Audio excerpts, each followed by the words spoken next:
Hello friends, welcome back to Prabhu Priyanka kitchen. இன்னைக்கு நம்ம என்ன பார்க்க போறோம் அப்படின்னா ரசம் சாதம் பார்க்க போறோம். குக்கர்ல தான் செய்ய போறோம். எப்படி செய்யலாங்கிறத நம்ம இப்போ பார்க்கலாம். அதுக்கு தேவையான பொருள் என்னலாங்கிறத நான் இப்போ சொல்லிடுறேன். ஃபர்ஸ்ட் இந்த கிளாஸ்க்கு 3/4 கிளாஸ் அரிசி எடுத்திருக்கேன், 1/4 கிளாஸ் பருப்பு எடுத்திருக்கேன். நான் வந்து பாசி பருப்பு எடுத்திருக்கிறேன், நீங்க துவரம் பருப்பு வேணா எடுத்துக்கலாம். அதை எடுத்து கழுவி ஊற வச்சிருக்கிறேன். அப்புறம் 1/2 ஸ்பூன் மிளகு, 1/2 ஸ்பூன் சீரகம், ரெண்டுமே 1/2 ஸ்பூன் சமமா எடுத்து அதை வறுத்துட்டு பொடி பண்ணி வச்சிருக்கிறேன். ஒரு 4 பூண்டு அதையும் இடிச்சு வச்சிருக்கிறேன்.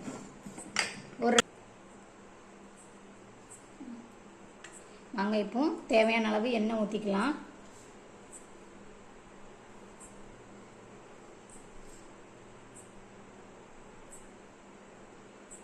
எண்ணெய் குறைவா இதுக்கு ஊற்றினா போதும்.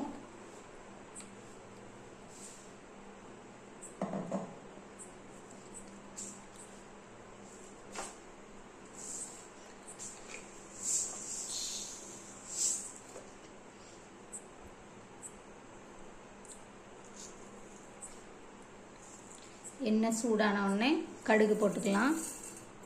1/2 ஸ்பூன் போட்டிருக்கேன்.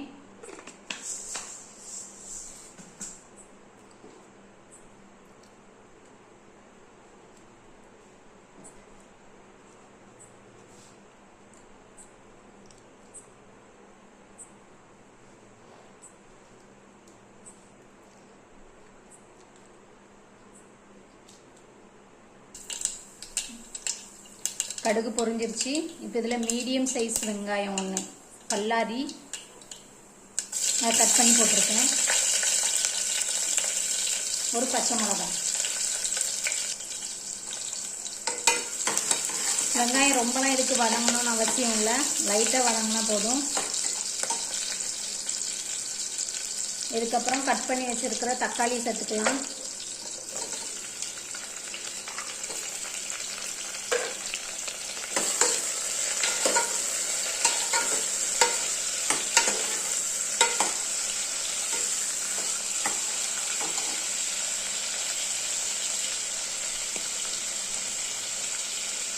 இது கூடவே 1/2 ஸ்பூன் மஞ்சள் தூள்,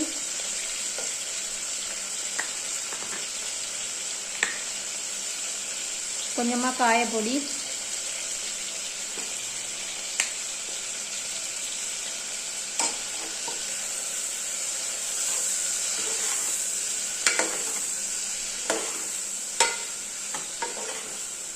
போட்டு நல்லா வதக்கிக்கலாம். இப்போ இதில் தேவையான அளவு உப்பு சேர்த்துக்கலாம்.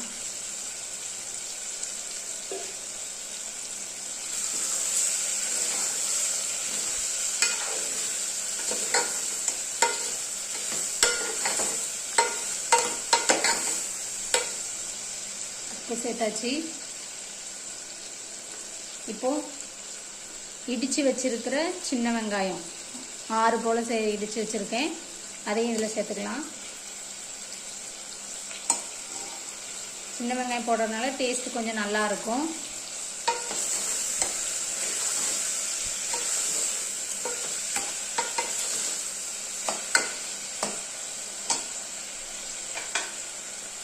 அப்புறமா வறுத்து பொடி பண்ணி வச்சிருக்கிற சீரகம், மிளகு, பூண்டு. மிளகும் சீரகமும் சேம் லெவல்ல எடுத்துருக்கிறேன். 1/2 ஸ்பூன் சீரகம்னா 1/2 ஸ்பூன் மிளகு, ஒரு 4-5 பூண்டு. இதை நீங்கள் வெறும் வாணலியில் வறுத்து பொடி பண்ணி வச்சுக்கோங்க. அதை இப்போ இதில் சேர்த்துக்கிறேன்.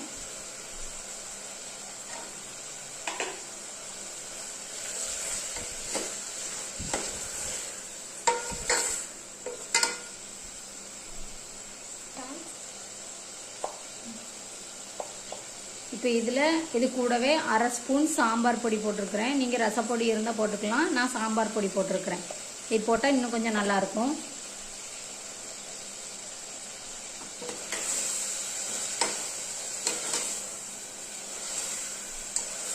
ரொம்பலாம் எல்லாம் மசிஞ்சு வேகணுங்கிறது இல்லை, ஏன்னா நம்ம குக்கரில் தான் வைக்க போகிறோம். இவ்வளோ வெந்தால் போதும். இப்போ நம்ம அரிசியை சேர்த்துக்கலாம். இதுக்கு 1 கிளாஸில் 3/4 கிளாஸ் அரிசி, 1/4 கிளாஸ் பருப்பு. நான் வந்து பாசிப்பருப்பு எடுத்துருக்கிறேன், நீங்கள் துவரம்பருப்பு வேணாலும் எடுத்துக்கலாம். இப்போ நம்ம இதுக்கு 1 கிளாஸ் அரிசியும் பருப்பும் சேர்த்து போட்டிருந்தோம்.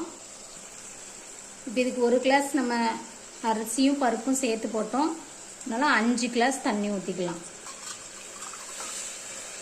1 2 3 4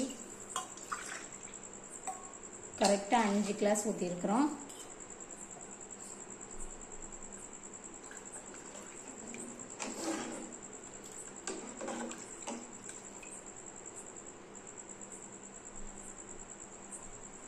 இப்போ இல்லை கொஞ்சம் கொத்தமல்லி இலை தூவிக்கலாம்.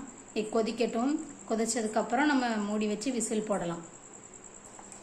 இப்போ நல்லா கொதி வந்துருச்சு. இந்த டைமில் நம்ம குக்கர் மூடி போட்டு 6 விசில் விடலாம். இது நல்ல தண்ணியாக இருந்தால், நல்ல ஸ்பூன் எடுத்து சாப்பிட்ற மாதிரி இருந்தால் நல்லாயிருக்கும். மூடி போட்டுடலாம்.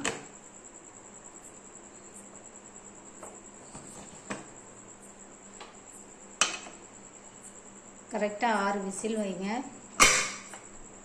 அப்புறம் ஆஃப் பண்ணிடலாம்.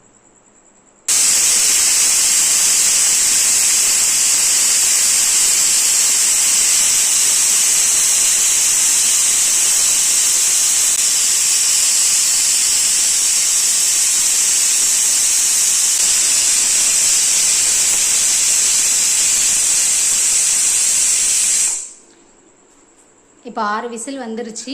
நம்ம இப்போ அடுப்பை ஆஃப் பண்ணிக்கலாம்.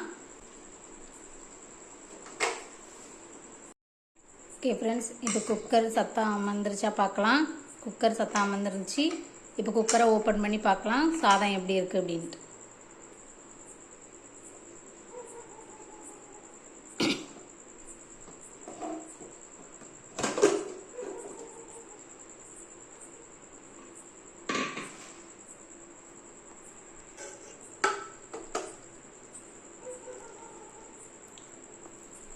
பாருங்கள் ஃப்ரெண்ட்ஸ், நல்லா குலைவாக இருக்குது.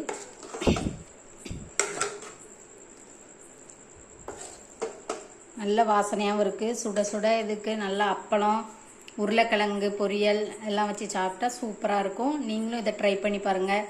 இது உடம்பு சரியில்லாதவங்க, சின்ன குழந்தைங்க, சளி பிடிச்சிருக்கிற குழந்தைங்களுக்கெல்லாம் கொடுத்தா ரொம்ப நல்லா இருக்கும். தொண்டைக்கு நல்லா இதமாக இருக்கும். நீங்களும் இதை ட்ரை பண்ணி பாருங்கள். ட்ரை பண்ணி பார்த்துட்டு கமெண்டில் எப்படி இருந்துச்சுன்னு சொல்லுங்கள். பிடிச்சிருந்துச்சுன்னா வீடியோ ஷேர் பண்ணுங்கள், லைக் பண்ணுங்கள். மறக்காமல் பிரபு பிரியங்கா சேனலை சப்ஸ்கிரைப் பண்ணுங்கள்.